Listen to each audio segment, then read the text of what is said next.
The fog is lifting. Clarity is calling you forward. Welcome to Forward in Freedom. I'm Tanya Johnson. This is where awareness becomes power. Let's move forward in freedom. I've been noticing something. People remember criticism longer than encouragement. Someone can speak 10 life-giving words over us and one careless sentence. Guess which one usually stays?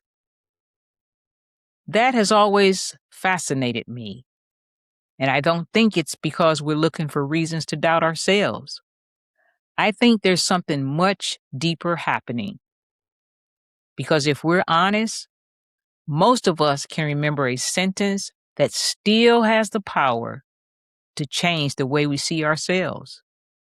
Maybe it came from a parent, a teacher, a coach, a spouse, a friend, or someone you barely knew.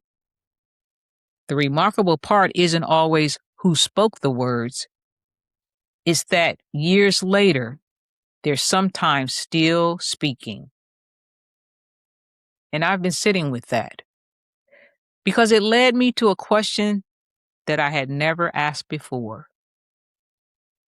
When did I decide that every voice deserved permission to speak into my future? Not every opinion, every voice. There's a difference. An opinion is something we hear. A voice is something we carry. And sometimes we carry voices long after we stop carrying the people who spoke them. The person stopped speaking years ago. The words never did. Then another question popped into my head. How had someone else's words been given that much authority in my life? It was one thing to understand it. It was another thing to recognize it in my own life. Before long, I wasn't just observing it anymore. I could see where someone else's words had quietly become more believable than the truth. Not overnight, not intentionally, just little by little. And that's when something became clear. We would never hand the keys to our home to a stranger. Yet sometimes we hand them the keys to our identity without ever asking whether they should have had them in the first place. And that's when another thought came to me.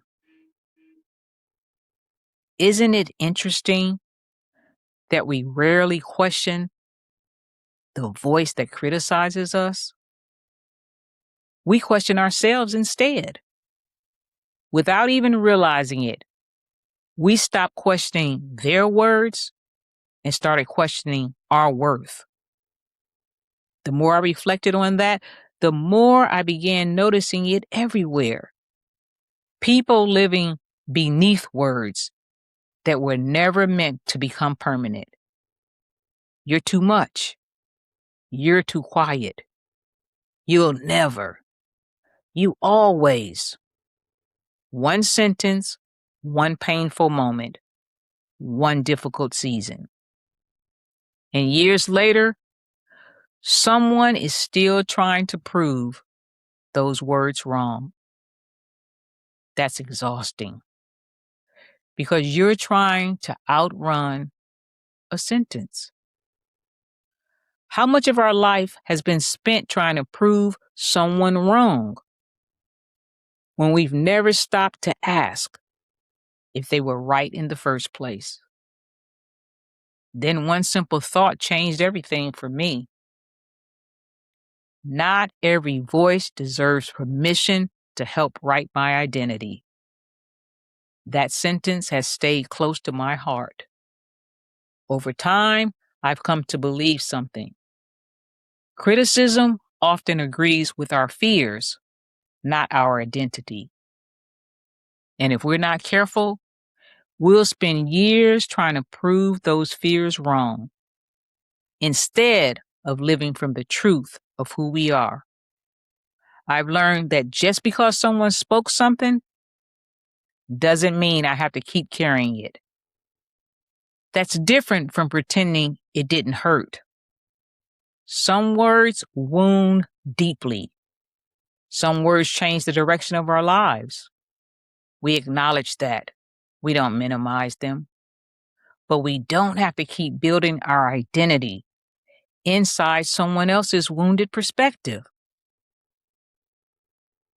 Maybe that's what clarity really gives us. The confidence to stop listening to every voice and the wisdom to choose the ones that speak life. Every single day, voices are competing for our attention. Family has a voice. Culture has a voice. Fear has a voice. So does hope. So does truth. The question isn't, are voices speaking? They always will. The better question is, which voices are shaping the way I see myself? Because whatever shapes your identity eventually shapes your decisions. And your decisions quietly shape your future.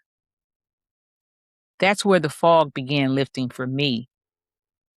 Clarity wasn't discovering every answer. Clarity was becoming more intentional about what I allowed to remain true in my life. So here's one small invitation for you this week. Don't try to change every thought. Just notice the ones you've been agreeing with. And when you hear yourself saying, I'm not enough, I'll never, I'll always, I can't, pause.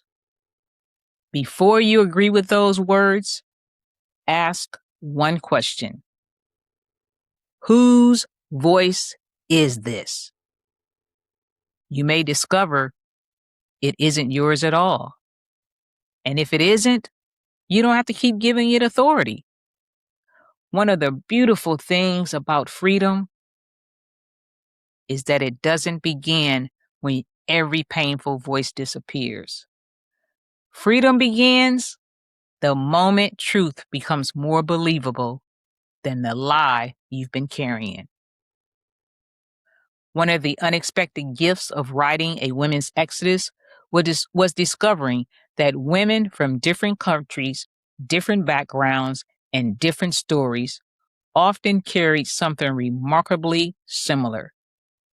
Not the same experiences, the same words. That's what reminded me that words can leave wounds, but they can also begin healing them. If you'd like to continue that journey, you'll find a Women's Exodus on the Clear Direction Coaching website.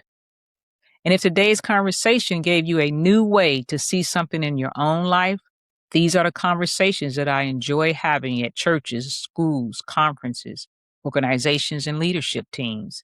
And I would love to join your audience. Before we leave today, may you have the wisdom to recognize the voices that have spoken life into you and the courage to release the ones that never should have remained. May truth become stronger than fear. May hope become louder than criticism. May clarity gently quiet every voice that has kept you questioning your worth. And may you move into this week not carrying someone else's words, but confidently walking in the truth of who you are. Thank you, Lord. Thank you for spending these moments with me. I never take your time or your trust for granted.